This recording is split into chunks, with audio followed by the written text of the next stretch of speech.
반갑습니다.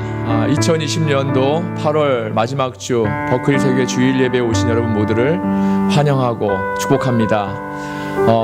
저는 한 2주 동안 또 이렇게 재충전의 시간을 가졌습니다.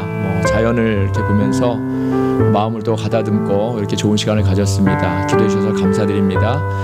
오늘 예배를 통해서 또 마음 상한 분이시나 또 여러 가지로 어려움에 겪고 계신 분, 또 불안하신 분들 예배를 통해서 다 치유되고 또 하나님의 인도하심이 함께하는 그러한 여러분 모두가 되시기를 바랍니다. 다 같이 묵도하심으로써 예배를 시작하도록 하겠습니다.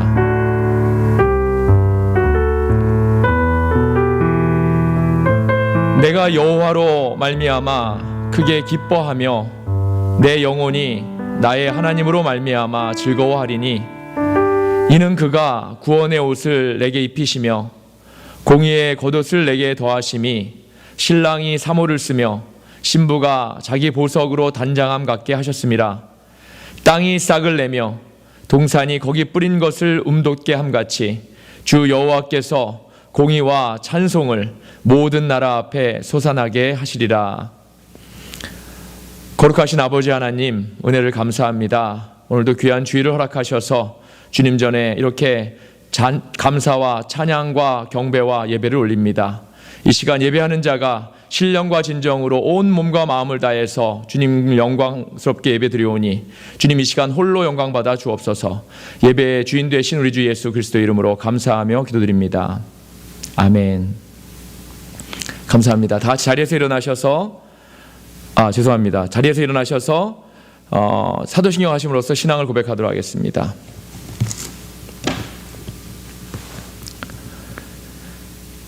전능하사 천지를 만드신 하나님 아버지를 내가 믿사오며 그 외아들 우리 주 예수 그리스도를 믿사오니 이는 성령으로 잉태하사 동정녀 마리아에게 나시고 본디오 빌라도에게 고난을 받으사 십자가에 못 박혀 죽으시고 장사한 지 사흘 만에 죽은 자 가운데서 다시 살아나시며 하늘에 오르사 전능하신 하나님 우편에 앉아 계시다가 저리로서 산 자와 죽은 자를 심판하러 오시리라. 성령을 믿사오며 거룩한 공예와 성도가 서로 교통하는 것과 죄를 사하여 주시는 것과 몸이 다시 사는 것과 영원히 사는 것을 믿사옵나이다. 아멘. 다 같이 찬송가 28장 복의 근원 강림하사 함께 찬양하시도록 하겠습니다. 통합 찬송가도 28장입니다. 찬송가 28장 복의 근원 강림하사.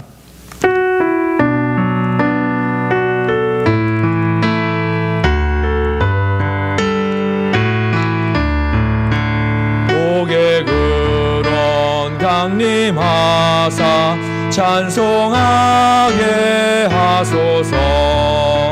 한량 없이 자비하심 증량할 길 없도다. 천사들의 찬송가를 내게 가르치소서. 구속하신 그 사랑을 항상 찬송합니다. 주의 크신 도움받아 이때까지 왔으니 이와 같이 천국에도 이르기를 바라네. 하나님의 품을 떠나 죄에 빠진 우리를 예수 구원하시려고 보혈을 흘려주셨네. 주의 귀한 은혜 받고 일생 빚진 자 되네. 주의 은혜 사슬 되사 나를 주께 매소서. 우리 마음은 연약하여 범죄하기 쉬우니 하나님이 받으시고 천국인을 주시소서.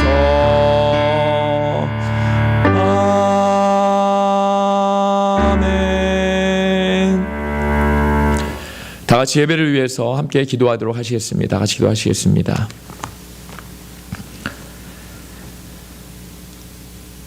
거룩하신 아버지 하나님, 영원히 죽을 수밖에 없는 인생들을 예수 그리스도의 십자가로 구원해 주시고 그리스도의 부활을 통해 새로운 생명을 주시니 감사합니다. 그러한 저희들 하나님의 은혜와 인도하심이 아니면 한순간도 살아갈 수 없음을 이 시간 인정하고 위대하신 하나님께 이 거룩한 예배를 통해 온전한 영광을 올려드립니다. 이 시간 우리의 몸과 마음과 정성을 다해서 살아계신 하나님께 예배드리오니 하나님 이 시간 홀로 영광 받아 주옵소서. 그럼에도 지난 한 주간의 저희들의 모습을 돌아볼 때 여전히 불순종하고 죄악된 모습을 봅니다. 이 시간 주님 앞에 자복하고 회개하오니 보혈의 피로 용서하여 주옵소서. 저희의 삶이 하나님만을 높여드리는 거룩한 삶이 되도록 인도하여 주옵소서. 하나님, 지금 세상은 코로나가 더욱 창궐하고 있고 거기에 더해서 세계 곳곳에 홍수와 재해와 화재와 태풍으로 인해서 많은 영혼들이 고통받고 있습니다. 정말 끝을 알 수 없는 자연재해와 피해로 인해서 두려움에 떨고 있습니다. 하나님, 은혜를 부어 주옵소서. 하나님의 자비를 내려 주옵소서. 하나님만이 이 모든 것의 해결자이시며 주권자이심을 이 시간 다시 한번 인정하고 간구하오니 부디 긍휼을 베풀어 주시고 불쌍히 여겨 주옵소서. 저희는 너무나 작은 자들입니다. 우리의 힘이나 능력으로는 이러한 사태 안에서 아무것도 할 수 없습니다. 하나님, 하나님의 은혜로 이 모든 상황이 속히 해결될 수 있도록 인도하시고 그리하여서 다시 주님이 주시는 평화가 이 땅에 임할 수 있도록 인도하여 주옵소서. 섬기는 교회를 축복하셔서 성도와 가정과 성도의 가정과 또 성도를 안전하게 지켜주시고 날마다 주님이 주시는 평안과 기쁨으로 살아가도록 인도하여 주시며 섬기는 교회가 하나님의 복음을 전하는데 조금도 부족함이 없는 교회로 쓰임받도록 인도하옵소서. 저희가 속해 있는 칼레바다 연회의 감독님과 감리사님들, 각 교회의 목사님들을 축복하셔서 주님이 주시는 리더십으로 이 사태를 잘 이끌어가게 하시며 각 교회들이 이 상황에서도 믿음을 잃지 않고 더욱 굳건한 그런 주님의 교회로 쓰임받도록 인도하옵소서.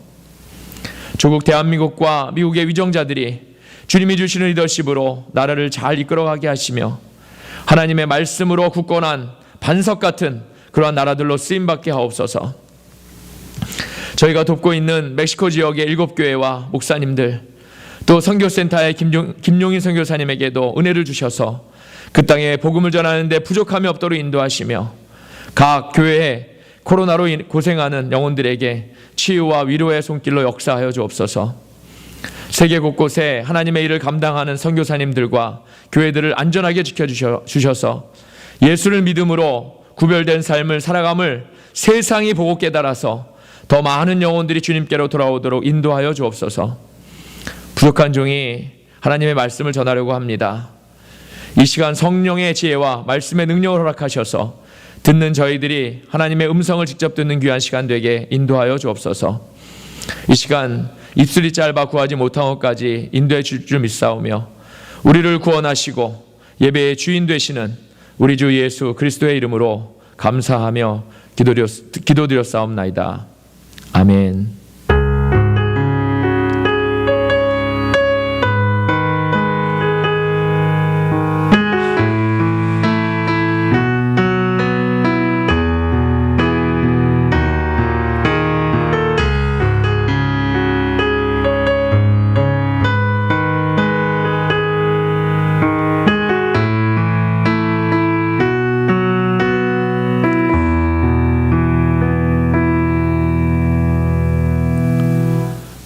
감사합니다.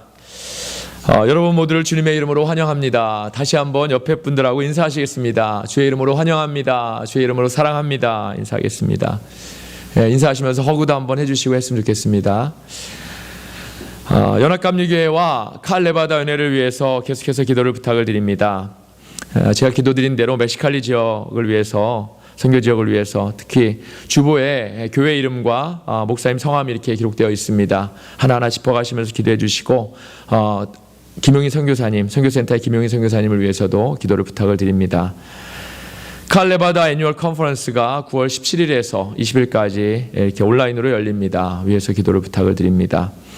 각 가정과 성도를 위해서 기도를 부탁을 드립니다. 제가 기도드렸던 대로 미국과 조국 대한민국을 위해서도 계속해서 기도를 부탁을 드립니다. 8월 29일 어제죠. 저희 그 지방회 베이 디스트릭트 컨퍼런스가 온라인으로 있었습니다. 저는 이렇게 참석해서 이렇게 함께 또 저희 그 지방의 모든 목사님들과 또 많은 성도님들이 모이셔서 함께 이렇게 좋은 시간 가지고 서로 이렇게 의견도 나누고 이렇게 했습니다. 연휴의 지침에 따라서 쉘터인 플레이스와 상관없이 당분간 주일 예배를 영상 예배로 계속해서 드립니다. 주일 헌금은 교회 주소로 메일을 부탁을 드립니다. 주보에는 기재가 되어 있지 않은데 다음 주일 오후에, 다음 주일입니다. 다음 9월 5일이죠. 다음 주일 오후 4시에 저희가 전교인 친교 시간을 이렇게 줌을 통해서 갖습니다. 미국 교인들과 저희 또 한국 예배를 드리는 교인들 모두 다 해서 이렇게 모여서 함께 줌을 통해서 친교 시간을 가지려고 합니다. 가능하면 다 참석하셔서 오랜만에 줌을 통해서 얼굴도 보시고 인사하시고 또 서로 이렇게 교제도 나누시고 그동안에 또 있었던 일을 또 나누고 이렇게 하는 좋은 시간 되었으면 좋겠습니다.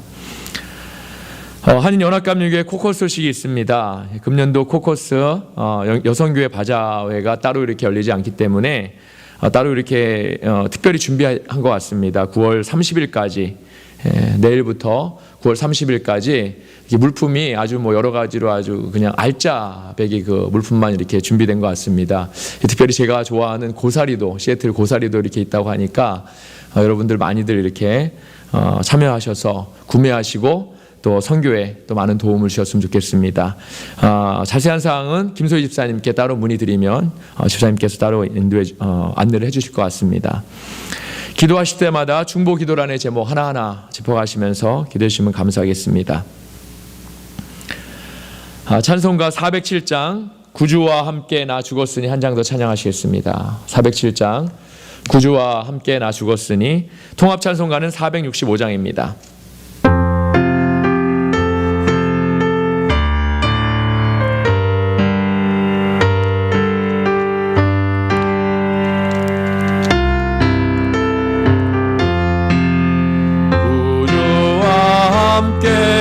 죽었으니 구주와 함께 나 살았도다.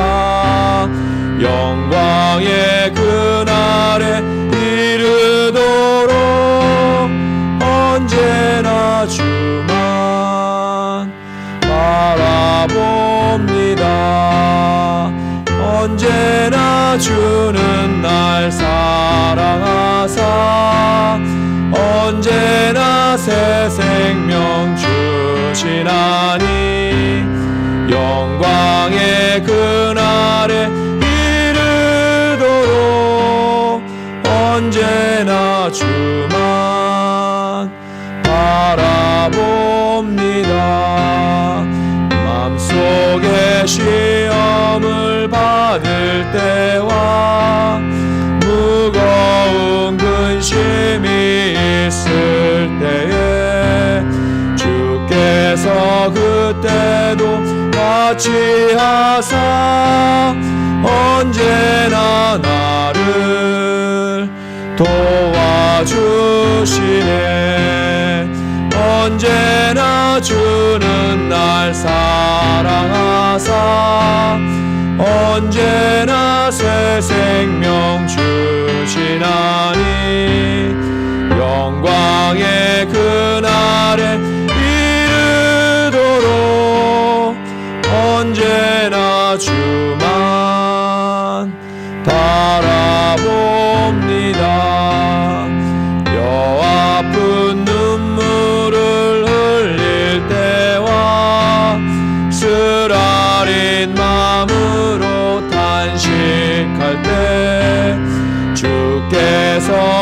그때도 같이 하사 언제나 나를 생각하시네.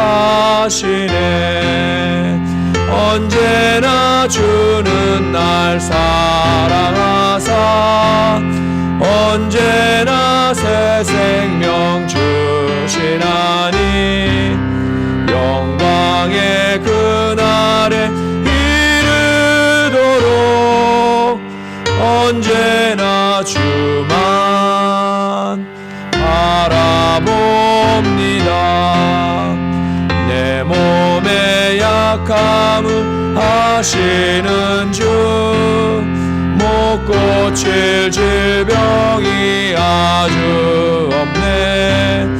괴로운 날이나 기쁜 때나 언제나 나와 함께 계시네.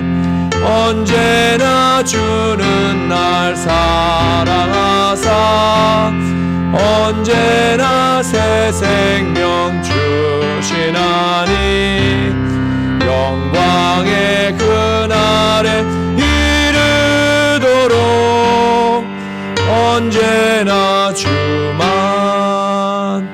바라봅니다.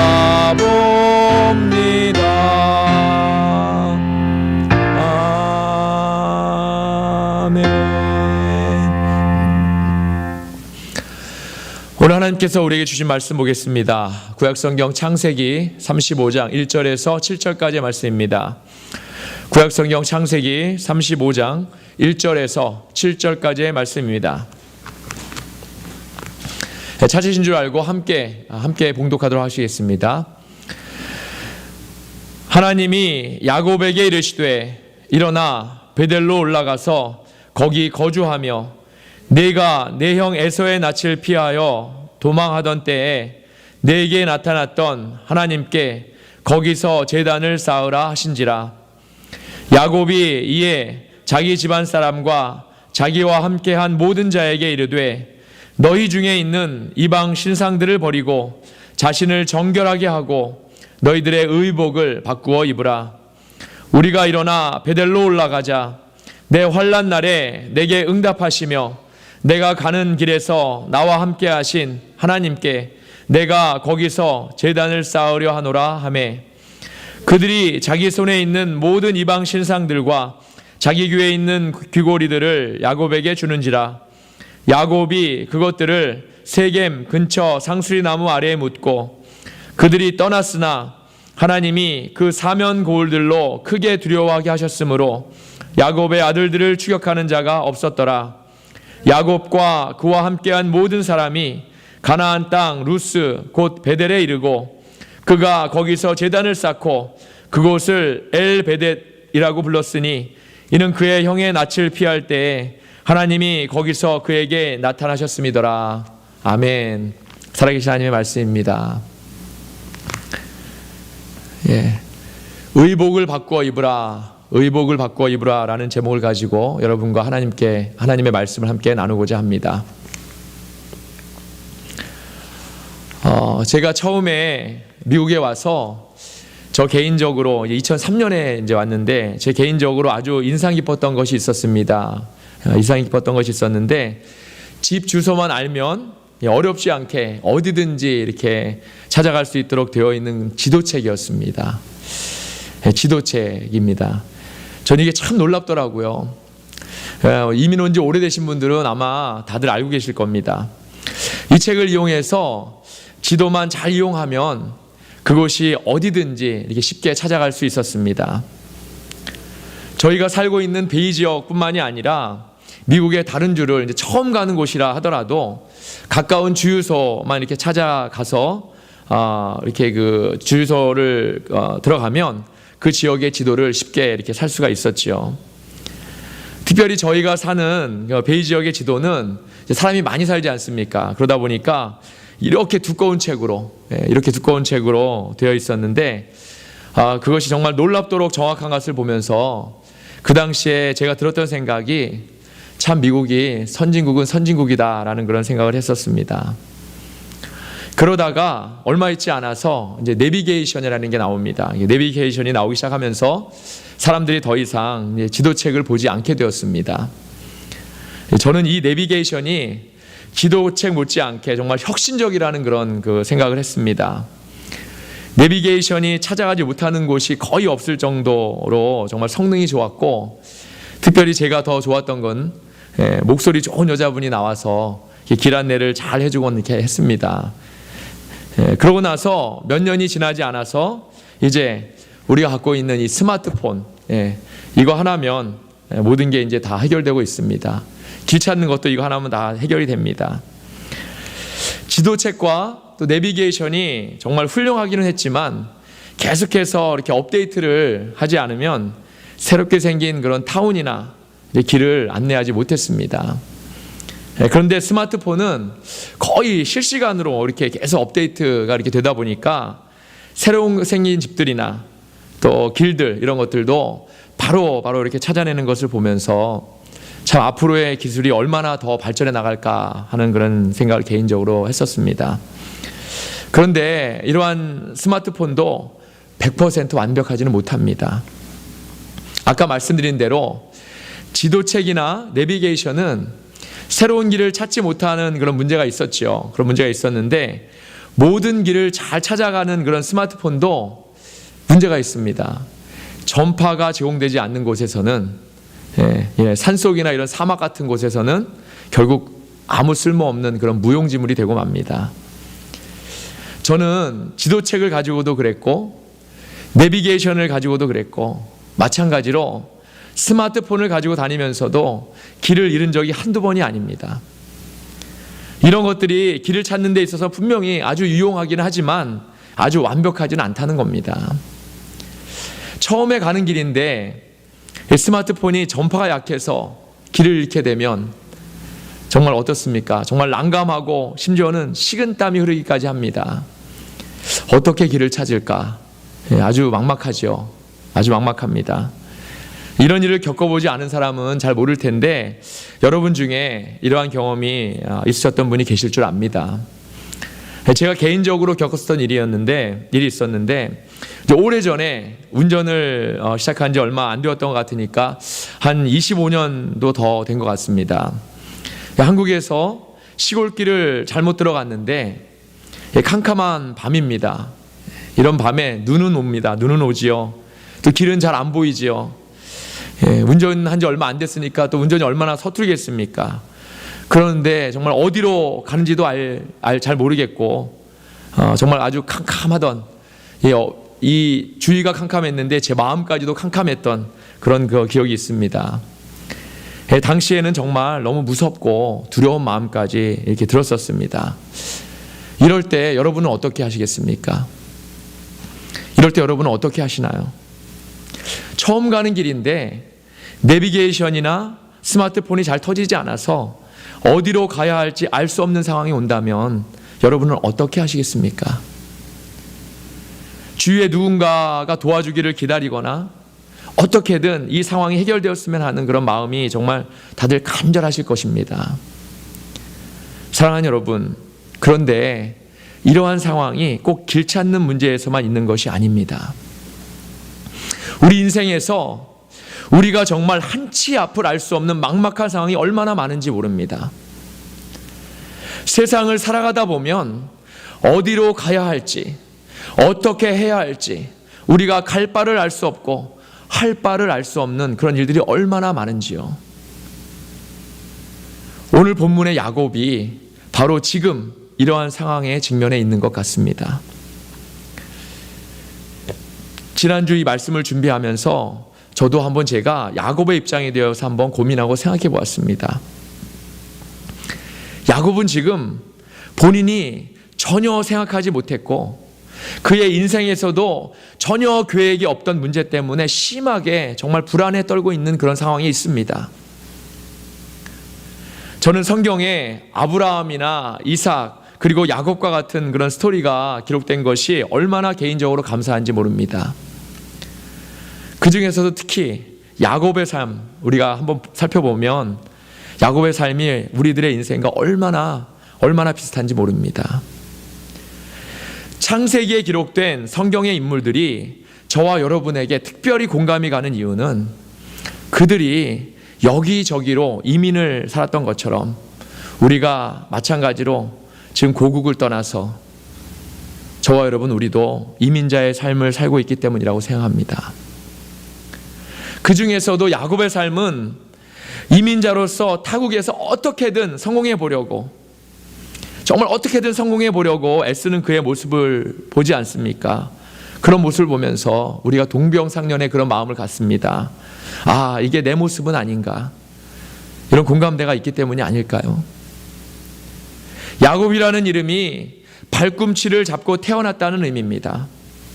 그 이름에서 알 수 있듯이 그는 그의 형 에서의 발꿈치를 잡고서 나도 같이 나가야 된다는 그런 그 집념을 가지고 발꿈치를 잡고서 에서를 넘어서는 일을 자주 합니다. 팥죽을 형에게 팔아서 형의 장자권을 대신 갖습니다. 형이 받을 아버지의 복을, 물론 그의 어머니 리브가가 이제 전부 다 시켜서 한 일이지만 그 복을 대신 받아서 이삭으로부터 장자의 축복권을 온전히 받아 가지게 되었다는 겁니다. 그는 욕심이 많아서 그렇게 속이고 빼앗는 그런 일을 이렇게 서스럼없이 했지만 결국 그의 외삼촌 라반에게 자신이 형 에서에게 한 것과 똑같이 그렇게 당하게 됩니다. 7년 동안을 라헬을 아내로 얻기 위해서 열심히 일했는데 라반의 속임수 때문에 결국 라헬이 아니라 레아를 얻게 됩니다. 그래서 다시 라헬을 다시 얻기 위해서 다시 7년을 더 일하고 이제 그의 재산이 또 하나도 없으니까 조금이라도 소유를 또 더 얻기 위해서 거기에 더해서 6년을 또 더 일하고 나서야 그때서야 비로소 이제 라반을 떠나게 됩니다. 라반을 떠나는 것도 우리가 보면 평범하지 않게 몰래 도망하다가 결국 잡히게 되지만 하나님의 인도하심 때문에 평안히 형 에서가 있는 이런 땅으로 결국 돌아오게 되지요. 돌아오면서도 또 문제가 있습니다. 형 에서가 400명이나 되는 그런 군사를 이끌고 자기를 잡으러 온다는 그런 이야기를 듣습니다. 그런 이야기를 듣고는 자신에게 중요하지 않은 그런 사람과 또 무리들의 그룹을 이렇게 또 나누어서 그런 사람들은 먼저 가게 하고 자기하고 조금 중요하게 생각하는 사람들은 이렇게 좀 뒤에 남아서 천천히 가고 이런 그 조금은 야비한 모습도 이렇게 보여줍니다. 형 에서가 두려워서 밤에 혼자서 고민을 하던 중에 하나님을 만나게 되고는 밤새 하나님과 씨름하다가 엉덩이 뼈를 맞고서 한쪽 다리를 이렇게 절게 되는데 그 모습을 본 에서가 오히려 그를 불쌍히 여겨서 그동안의 모든 앙금이 해결되었습니다. 물론 이 모든 일을 인도하신 분은 하나님이십니다. 하나님의 전적인 인도하심 때문에 야곱이 이렇게 한 것입니다.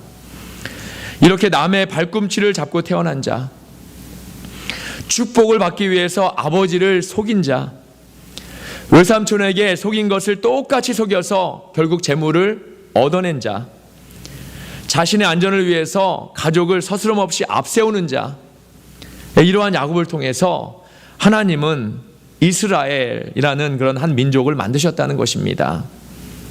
이렇게 하나님의 주권은 허물투성이고 너무나 부족한 인생들을 통해서 하나님의 일을 계획하시고 또 결국 그 뜻을 이루어 나가시는 것을 우리가 볼 수 있습니다. 저는 이 사실이 너무 좋습니다. 허물투성이, 부족한 인생, 이것이 바로 제 모습이기 때문에 그렇습니다. 이 모든 힘겨운 일들을 뒤로하고 이제 야곱과 그의 가족들은 가나안 땅 세겜이라는 곳에 이렇게 자리 잡게 되었습니다. 야곱은 이제 형 에서와 이렇게 다시 만난 뒤에 형이 이렇게 함께 가자고 이렇게 합니다. 그런데도 형은 먼저 가 있으라고, 나도 천천히 형이 있는 세일 땅으로 가겠노라고 이렇게 거기서 만나자고 말해놓고는 엉뚱하게 세겜이라는 곳에 자리를 잡은 것입니다. 다시 한번 형 에서를 속인 거죠. 세겜에 도착해서 이제 그가 제일 먼저 한 것은 하나님께 단을 쌓습니다. 단을 쌓고 제사를 지낸 일입니다. 그리고 그 이름을 엘렐로헤 이스라엘이라고 했습니다. 하나님, 이스라엘의 하나님, 지금까지 나를 인도해 주신 것처럼 이제 이곳에 정착하려고 합니다. 그러니 저와 제 가족을 보호해 주시고 인도해 주시기를 원합니다. 바로 이런 마음으로 단을 쌓았던 거죠. 이제 이곳에 정착해서 더 이상 이미 떠돌아다니는 이민자의 삶이 아닌 편안한 삶을 꿈꾸고 하나님께 단까지 쌓았던 그러한 야곱입니다. 이제 모든 것이 잘 될 것만 같습니다. 그런데 그러한 야곱에게 문제가 생겼다는 것입니다. 레아에게서 난 그의 딸 디나가 그 땅이 어떠한가 보려고 나갔다가 그만 그 땅의 추장 하몰의 아들 세겜에게 강간을 당한 것입니다. 거기다가 그가 디나를 너무나 사랑해서 야곱에게 딸을 자신에게 달라고 이렇게 하고 있는 모습을 보면서 야곱은 너무나 기가 막혔습니다. 이제 야곱은 이 일을 자신 혼자 해결할 수 없음을 깨닫습니다. 그래서 들에 나가 있는 그의 아들들이 돌아오기만을 기다리고 있습니다. 아들들이 돌아오고 야곱이 상황을 설명해 줍니다. 설명해 주니까 그들 중 누군가가 할례에 대한 아이디어를 내어놓습니다. 그리고 세겜의 아버지 하몰을 통해서 그 족장의 남자들 모두 자신들과 같이 할례를 받아야만 우리가 서로 통혼할 수 있다고 이렇게 말을 하지요. 하몰을 비롯한 그 족장의 남자들은 조금도 의심하지 않고 모두 할례를 행하게 됩니다. 그리고 그들의 상처가 채 아물지 않은 3일째 시므온과 레위가 몰래 성읍으로 기습해서 하몰을 비롯한 모든 남자들, 그 족의 모든 남자들을 칼로 쳐서 죽이게 되었습니다. 야곱이 전혀 생각하지 못했고 의도하지 않은 일이 일어난 것입니다. 야곱이 디나를 강간했던 세겜을 비롯해서 그들에게 어떠한 방법으로 복수를 하려고 생각했는지 알 수 없습니다.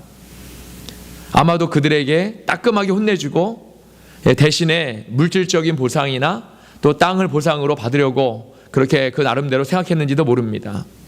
분명한 것은 시므온과 레위가 그 땅의 모든 남자들을 칼로 쳐서 모두 죽인 일은 야곱이 전혀 계획하지 않았던 일이었다는 겁니다. 시므온과 레위는 그들을 죽였을 뿐만 아니라 그들의 자녀와 아내들도 사로잡고 모든 재물을 약탈까지 했다고 했습니다. 야곱은 이 일이 자신과 가족들에게 정말 큰 위기라고 생각했습니다. 야곱이 두 아들들에게 말합니다. 너희가 내게 화를 끼쳐 나로 하여금 이 땅의 주민 곧 가나안 족속과 브리스 족속에게 악취를 내게 하였도다. 나는 수가 적은즉 그들이 모여 나를 치고 나를 죽이리니 그러면 나와 내 집이 멸망하리라. 심각한 상황이죠. 여러분 같으면 이런 상황에서 어떻게 하시겠습니까? 야곱은 결국 다시 하나님을 찾습니다. 하나님을 찾을 수밖에 없었습니다. 왜냐하면 그는 정말 지금 어떻게 해야 할지 알지 못했기 때문입니다. 이 일을 어떻게 수습해야 할지, 가족들을 데리고 어디로 도망해야 할지 전혀 알지 못했습니다. 그래서 다시 하나님을 찾습니다. 바로 이때 하나님께서 야곱에게 베델로 올라가서 거기 거주하라고 이렇게 말씀하십니다. 베델, 이 베델은 그 옛날에 야곱이 이삭을 속여서 장자의 축복을 대신 받은 후에 에서를 피해서 외삼촌 라반에게로 이렇게 도망하다가 그 중간에 돌을 베고 잠을 청할 때 하나님께서 그에게 꿈으로 나타나셨던 바로 그곳입니다. 베델의 뜻은 하나님의 집이라는 뜻입니다. 하나님의 집이라는 뜻입니다.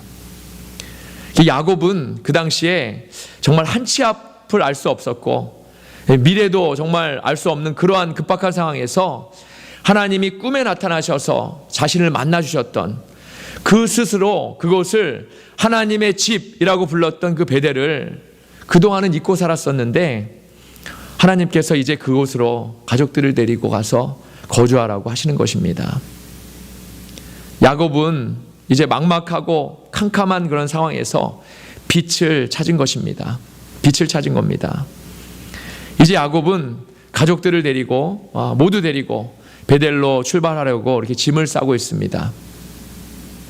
그런데 하나님께서 야곱에게 베델로 가라고 하시면서 그들이 반드시 행해야 할 일들에 대해서도 함께 말씀하셨습니다. 그것은 첫째, 베델에 가서 제단을 쌓으라는 것입니다. 베델에 가서 제단을 쌓으라는 것입니다.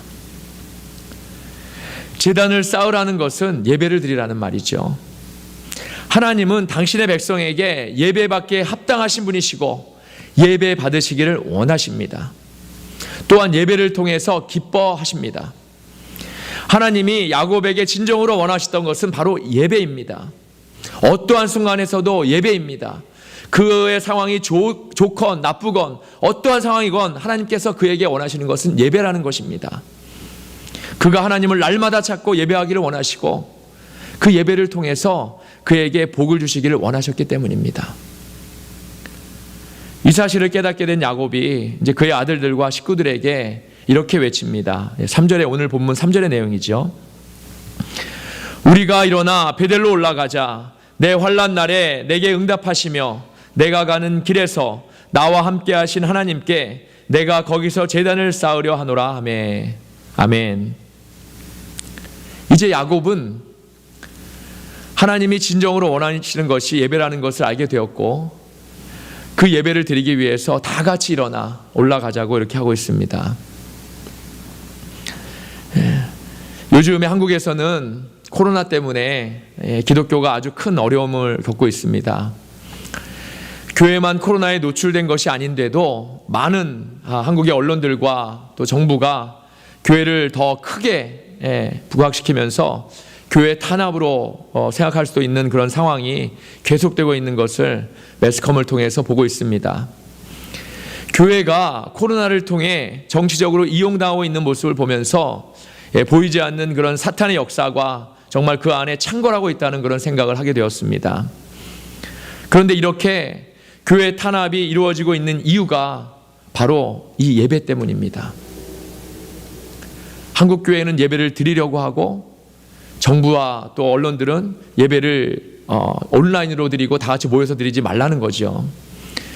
한국 교회는 예배에 목숨을 걸 정도로 모여서 드리는 예배를 중요하게 여기고 있습니다.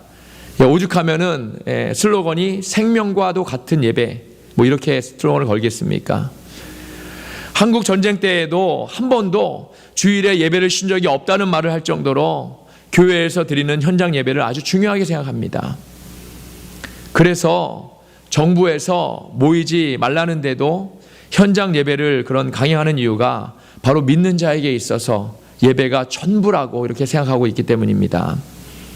그렇기 때문에 이 사실을 이해할 리 없는 정부와 또 코로나의 위험 속에서도 계속 현장 예배를 강행하는 교회와 자꾸만 부딪힐 수밖에 없게 되는 거죠.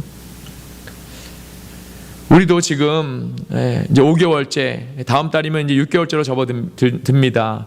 온라인으로 예배를 드리고 있지만 모일 수 있는 여건만 되면 우리가 함께 모여서 예배 드리는 것이 당연한 일이겠죠.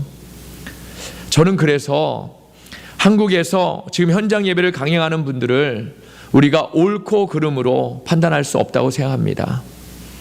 그분들의 믿음이 꼭 모여서 예배를 드려야 한다고 생각한다면 모여서 현장 예배를 드리는 것이고, 각자 집에서 온라인으로 예배를 드려도 된다고 이렇게 생각한다면 온라인으로 또 드리는 것입니다. 이것은 옳고 그름이나 믿음의 정도와는 또 다른 문제입니다.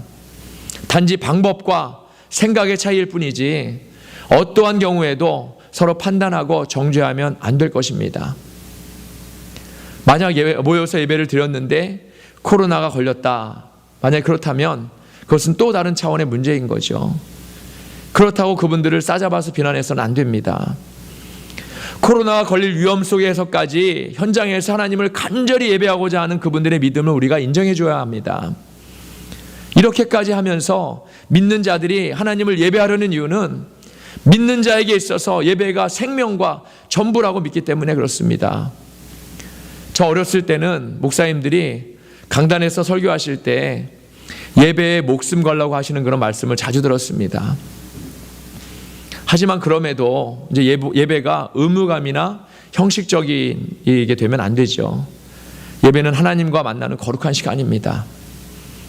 그래서 예배가 정치적으로 이용되어서도 안 되고 세상 사람들의 비난의 대상이 되어서는 더더욱 안 될 것입니다. 이를 위해서 우리에게 필요한 것은 하나님이 주시는 그런 지혜가 필요한 것이고, 또한 우리의 기도가 절실합니다.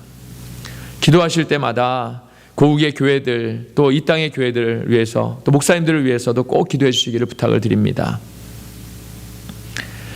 야곱은 하나님의 집에서 하나님께 제단을 쌓고 예배를 드리고자 하고 있습니다. 이것이 바로 하나님이 지금 야곱에게 원하시는 것이기 때문입니다. 그리고 야곱은 그 사실을 이제 깨달았다는 거죠. 둘째로, 하나님은 야곱에게 자신을 정결하게 하고 의복을 바꾸어 입으라고 말씀하셨습니다. 본문 2절에 보면 이 말씀을 야곱이 그의 아들들과 식구들에게 말한 것으로 이렇게 되어 있지만, 실상은 하나님이 야곱에게 하신 말씀을 야곱이 가족들에게 이렇게 옮기고 있는 겁니다. 그리고 하나님의 이 말씀은 지금 입고 있는 더러운 옷을 깨끗하게 목욕하고 나서 새 옷으로, 좋은 옷으로 갈아입으라는 그런 말씀이 아닙니다. 이 말씀의 의미에 대해서 야곱의 말을 듣고 행하는 그런 가족들의 모습이 4절에 기록되어 있습니다. 본문 4절을 다시 한번 보겠습니다. 그들이 자기 손에 있는 모든 이방 신상들과 자기 귀에 있는 귀고리들을 야곱에게 주는지라. 야곱이 그것들을 세겜 근처 상수리 나무 아래에 묻고. 아멘. 그렇습니다.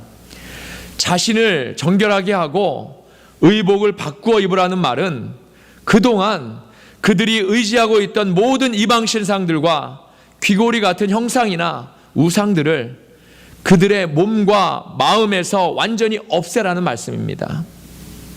한마디로 이제 너희가 의지할 곳은 나 여호와 하나님밖에 없다는 사실, 그 사실을 분명히 깨닫고 그동안 너희가 마음이나 몸으로 의지하고 행했던 모든 우상들과 삶의 모습을 하나도 빠짐없이 전부 없애라는 것입니다. 이제 나 여호와의 말씀만 의지하고 그 말씀대로 행하고 나 여호와만을 섬기며 의지하라는 말씀입니다. 사랑하는 여러분, 지금 우리의 상황이 야곱의 상황과 얼마나 똑같습니까? 우리의 상황이 얼마나 두렵고 불안합니까? 무엇을 해야 할지, 어디로 가야 할지 전혀 알 수 없는 캄캄한 상황이 우리 안에 놓여 있는 그런 상황이 아닙니까?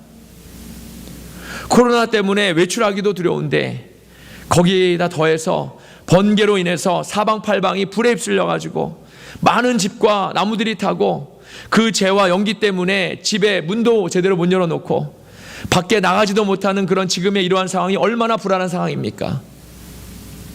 또 다른 곳에서는 홍수로, 또 태풍으로 50만 명 이상이 대피하고 태풍이 얼마나 피해가 큰지 버스도 날아갈 정도로 그런 위험한 상황이 지금의 우리가 처한 상황이 아닙니까?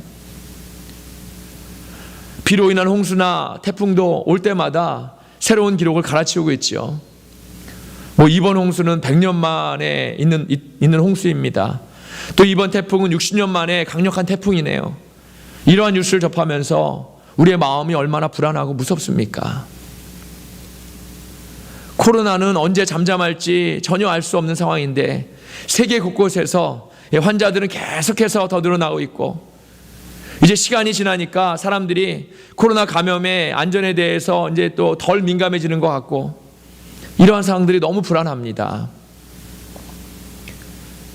사랑하는 여러분, 야곱에게 말씀하셨던 하나님이 저와 여러분, 우리에게도 지금 말씀하고 계시는 겁니다. 너희는 지금 베델로 올라가서 제단을 쌓으라. 그리고 제단을 쌓기 전에 자신을 정결하게 하고 의복을 바꾸어 입으라. 지금 저와 여러분에게 코로나와 자연재해의 불확실한 상황 안에서 제일 먼저 행해야 할 가장 중요한 일은 바로 삶의 예배를 드리는 일이라는 것입니다. 그리고 그 삶의 예배를 위해서 우리를 정결하게 하고 우리의 의복을 바꾸어 입는 일입니다. 정결하게 한다는 의미는 회개한다는 의미입니다. 그동안 하나님을 인정하지 않았던 그런 우리의 삶을 회개하고 하나님께로 돌이키는 일입니다. 그리고 우리는 우리의 의복을 바꾸어 입어야 합니다. 의복을 바꾸어 입는다는 의미는 그동안 우리의 삶에서 하나님을 대신하고 또 하나님 같이 믿었던 그런 우상들, 모든 것들을 다 없애는 일을 의미합니다. 우리의 삶에서 하나님을 대신하고 있는 것들이 얼마나 많습니까? 돈이나 물질이나 지식이나 명예나 이런 것들은 그 자체가 우상은 아닙니다. 이런 것들은 모두 우리에게 필요한 것들입니다. 문제는 우리의 마음과 욕심이 하나님보다도 이런 것들에 더 매달리고 있는가입니다. 그래서 이런 것들이 우리에게 우상이 되어버리는 것입니다. 혹은 우리의 우상이 내 자신이 될 수도 있습니다. 내 자신의 자아, 또 욕심과 정욕의 자아가 하나님만을 전적으로 섬기는 데 방해가 될 수도 있습니다. 혹은 우리 가운데 있는 우상이 우리의 교만이 될 수도 있습니다. 하나님이 안 계셔도 내 힘으로 지금의 문제들을 해결해 나갈 수 있다는 교만이 우리 안에 있을 수 있습니다. 이러한 욕심으로 가득 찬 모든 것들이 없애버리는 일, 바로 이것이 바로 의복을 바꿔 입는 일입니다. 의복을 바꿔 입는다는 것의 영적인 의미는 신분의 변화를 의미합니다. 그동안은 우리가 이 세상을 위해서, 나만을 위해서 살았던 정욕이 가득 찬 신분이었다면 이제는 의복을 바꾸어 입음으로 인해서 하나님의 백성된 그런 신분으로 하나님의 영광을 위해서, 하나님을 위해서 살아감을 의미합니다. 이것이 의복을 바꾸어 입는다는 것의 의미입니다. 의복을 바꾸어 입으라는 야곱의 말을 듣고 그의 가족들이 자신들이 가지고 있던 모든 우상들과 표식들을 야곱에게 내어놓자 야곱은 그것들을 세겜 땅 근처에 상수리 나무 아래에 묻었습니다. 세겜 땅 상수리 아래에 그것들을 묻은 이유는 거룩한 하나님의 집 베델, 거룩한 하나님의 집 베델에 그런 우상들을 가지고 들어갈 수 없기 때문에 그렇습니다.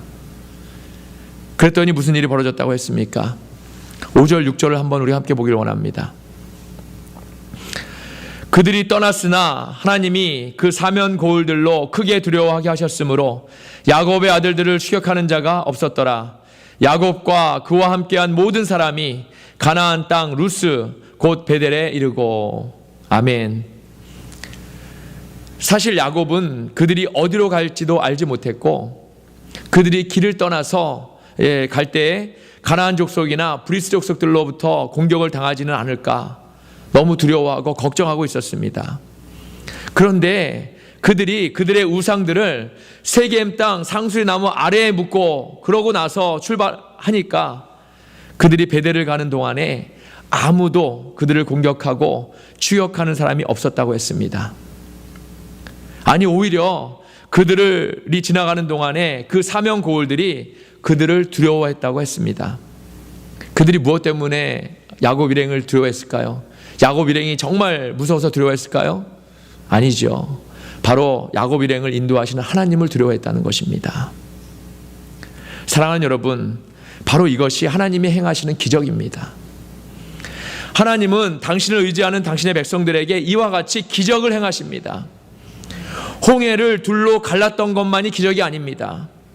죽은 자를 살렸던 것만이 기적이 아닙니다. 오늘 본문과 같이 야곱과 그의 가족들이 멸망당할 위기에서 오히려 사면 고울들이 그들을 두려워했다는 그런 사실, 바로 그것이 기적입니다. 왜냐하면 이 땅은 바로 그들의 홈그라운드였기 때문입니다. 그들은 야곱의 가족들보다도 더 많은 군사를 가지고 있었고 더 좋은 무기를 가지고 있었고 그 지역에 대해서 더 잘 알고 있었습니다. 그들이 정말 마음만 먹으면 야곱과 아들들은 그들에게 아무것도 아닙니다. 그런데 그들은 오히려 야곱을 두려워했다는 것입니다. 그러니 이것이 바로 기적입니다. 사랑하는 여러분, 하나님의 백성들은 이러한 기적을 날마다 경험해야 할 줄로 믿습니다. 날마다 하나님의 기적으로 살아가야 할 줄로 믿습니다. 하나님을 잘 믿으면 이렇게 날마다 우리가 기적 안에 살게 되는 것입니다. 오늘 저와 여러분에게 얼마나 불안한 생활이 있습니까? 얼마나 많은 불안정한 마음과 두려움이 있습니까? 얼마나 상한 심령이 있습니까? 지금이 바로 우리를 정결히 하여서 우리의 의복을 바꾸어 입을 때입니다. 그러면 우리가 더 이상 세상이나 상황 때문에 두려워하는 것이 아니라 세상이 오히려 우리를 두려워하는 놀라운 기적의 삶을 살아갈 수 있을 것입니다. 저는 지금 이 순간부터 제 의복을 바꾸어 입을 것입니다. 여러분도 저와 같이 모두 의복을 바꾸어 입으시기를 간절히 원합니다. 그리하여서 베델이 특정한 장소가 아니라 우리 하나님의 백성이 가는 곳, 저와 여러분이 가는 곳, 그곳이 어디든지 바로 하나님의 집, 베델로 만드는 기적과 그 기적을 행하신 하나님을 선포하는 그런 저와 여러분이 다 되시기를 소원합니다. 아멘. 그리하여서 날마다 하나님의 기적으로 살아가시는 그러한 저와 여러분이 다 되시기를 다시 한번 주님의 이름으로 간절히 축원합니다. 아멘. 기도하시겠습니다.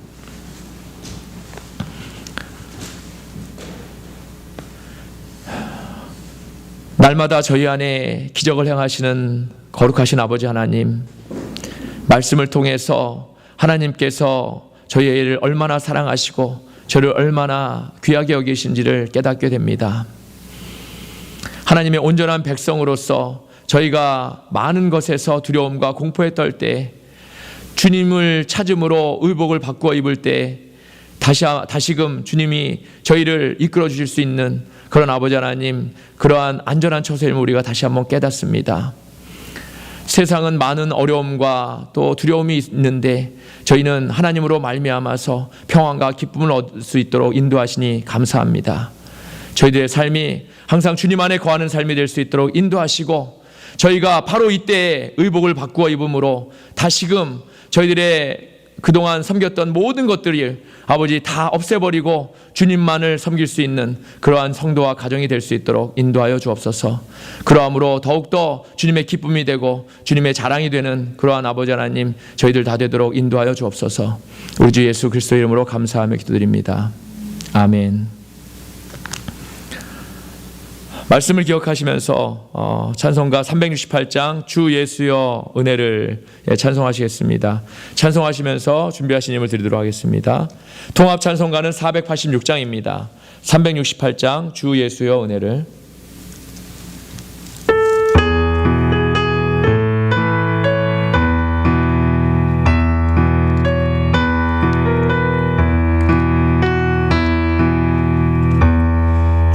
예수여 은혜를 내려주사 충만케 하옵소서. 이주리고 목마른 나의 맘에 주 성령을 부으소서. 주 예수여 충만한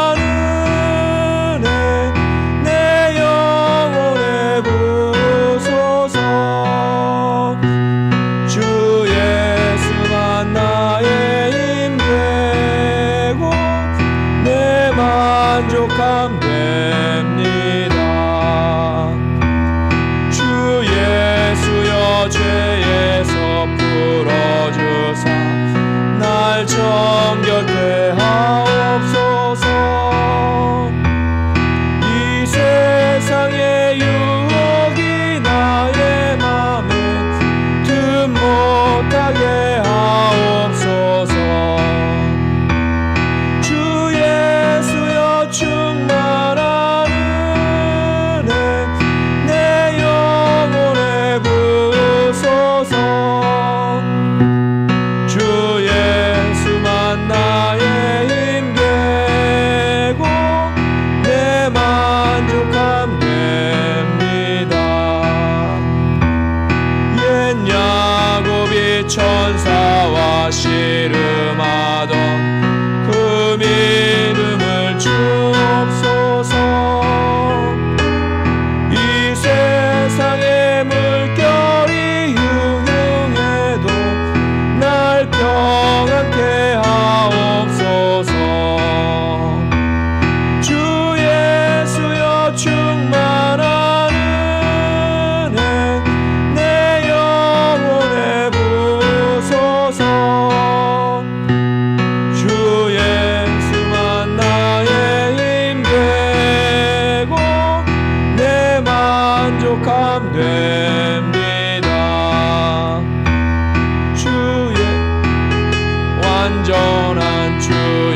들으신 을 위해서 함께 기도하시겠습니다.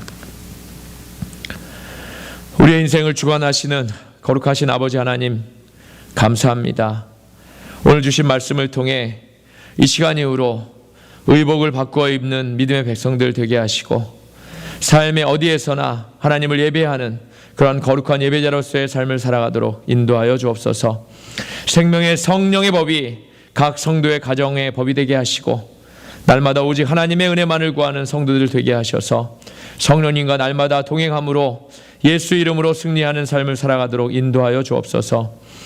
이 시간 주일 헌금과 11조 감사 헌금 등으로 주님께 받은 사랑과 은혜의 감사 예물을 드렸습니다. 이 예물을 기쁘게 받아주시고, 이 물질이 쓰이는 곳마다 하나님의 사랑과 복음의 역사가 나타나게 하여 주시며, 드린 손길과 가정에 만배의 복으로도 갚아 주옵소서. 특별히 이 시간 몸과 마음으로 병들어 고생하는 영혼들을 직접 찾아주셔서 어루만져 주시고 치유하여 주시기를 원합니다. 또한 사업이나 직장으로 어려운 영혼들에게는 주 예수 그리스도의 이름으로 그 모든 문제들이 해결되도록 인도하여 주옵소서.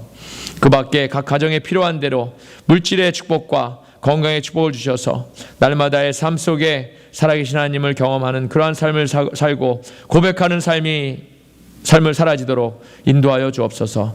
우리 주 예수 그리스도의 이름으로 감사하며 기도드렸습니다. 아멘. 다 같이 자리에서 일어나셔서 결단 찬송 210장 시온성과 같은 교회 찬송하시고 축도하심으로써 예배를 마치도록 하겠습니다. 210장 시온성과 같은 교회입니다. 통합 찬송가는 245장입니다.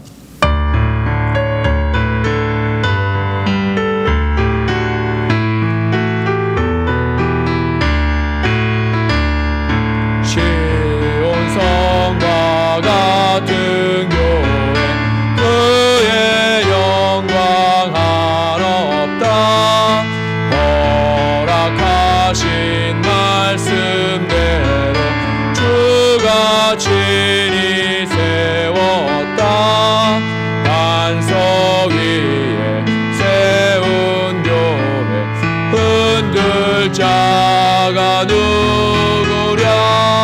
모든 원수 애워싸도 아무 근심 없도다.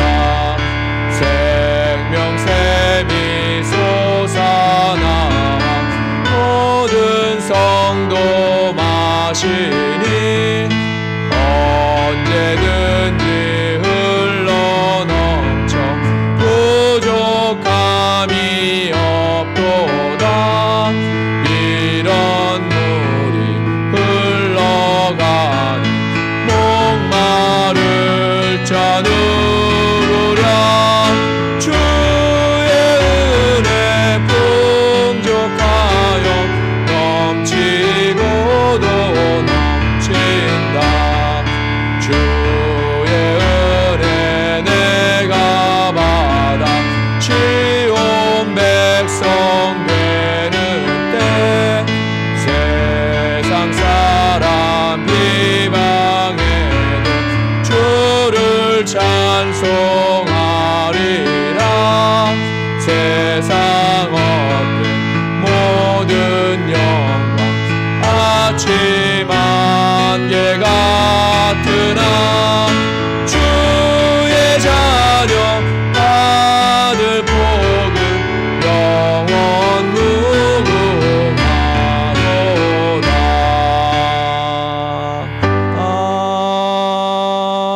아멘.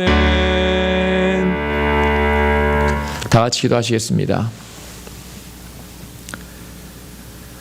환난 날에 여호와께서 내게 응답하시고 야곱의 하나님의 이름이 너를 높이 드시며 성소에서 너를 도와주시고 시온에서 너를 붙드시며 내 모든 소재를 기억하시며 내 번제를 받아주시기를 원하노라. 내 마음의 소원대로 허락하시고 내 모든 계획을 이루어 주시기를 원하노라. 우리가 너의 승리로 말미암아 개가를 부르며 우리 하나님의 이름으로 우리의 깃발을 세우리니 여호와께서 내 모든 기도를 이루어 주시기를 원하노라.